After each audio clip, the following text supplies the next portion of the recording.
All right, take your data file, and then we're going to open in, and we want to import with graphical.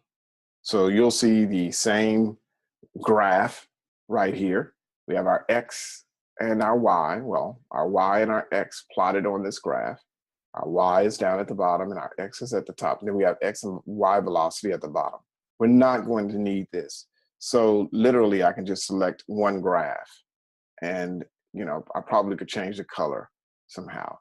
But we are going to reformat this graph from a picture using our options button here. Well, I used to call it options, but now I call it format. So we're going to format this data into a table, and this is our table. Okay. And if you wanted to, you can actually analyze your data right here. You can say, well, here's my 0 for X. Here's my final position for Y. Here's my initial position for, I said Y. That is incorrect.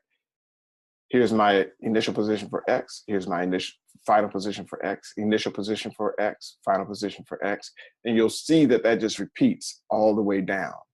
If we would have had multiple taps, you would see something like a 0.3947 and then a 0.3948, then a 0.394. So you don't want that. Just trust me.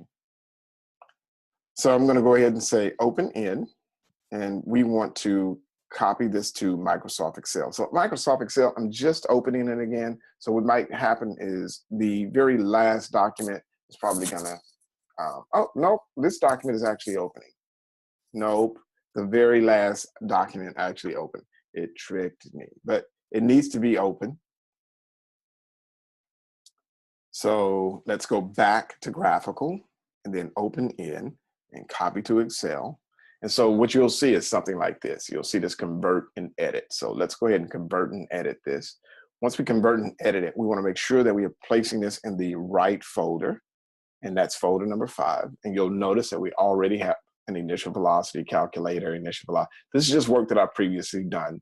One of them is for you, and but any two ways, I'm going to go ahead and save this here.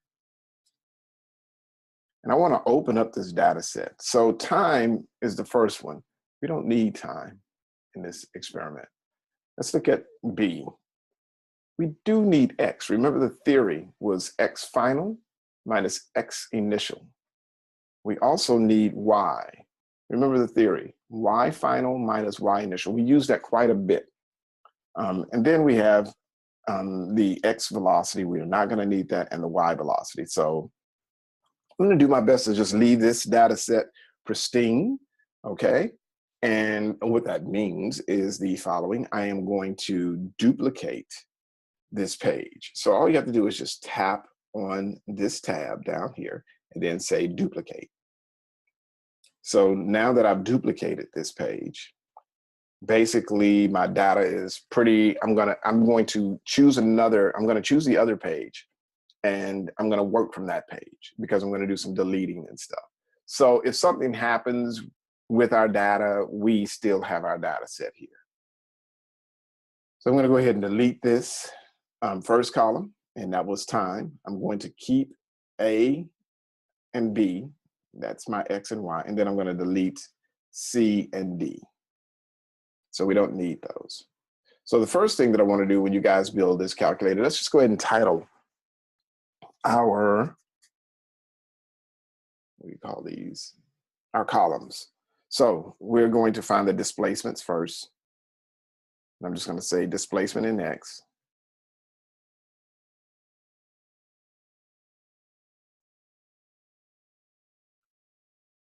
And that's going to be in meters as well. And then we're going to have our displacement in Y.